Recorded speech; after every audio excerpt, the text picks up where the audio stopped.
Hello बच्चों, last episode के अंदर मैंने आपको बताया मेंडल साहब के बारे में। आज के इस एपिसोड में मैं बताऊंगी उनके एक आविष्कार के बारे में, एक संकर संकरण मोनोहाइब्रिड क्रॉस की। मेंडल साहब ने एक जोड़ी विपर्यासी लक्षण जैसे कि पौधे की लंबाई, लंबे पादप का बौने पादप के साथ क्रॉस करवाया। उससे आई F1 पीढ़ी जिसमें सारे ही पादप लंबे प्राप्त हुए।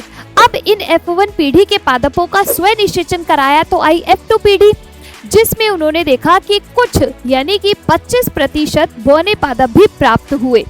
इसी के आधार पर उन्होंने दो नियम दिए। पहला, प्रभाविता का नियम, क्योंकि F1 पीढ़ी में सिर्फ प्रभावी लक्षण अभिव्यक्त होता है, इसीलिए सारे पौधे लंबे आए। दूसरा, पृथक्करण का नियम, तो यहाँ पर F2 पीढ़ी में कुछ पादप अप्रभावी लक्षण वाले यानी कि बौने पादप भी अभिव्यक्त हुए। इसका मतलब है कि जीन्स के अलील अलग अलग होते हैं, जिसकी वजह से ही F2 पीढ़ी में अप्रभावी लक्षण भी अभिव्यक्त होते हैं। तो ये दो नियम इस एक संकर संकरण के आधार पर उन्होंने दिए।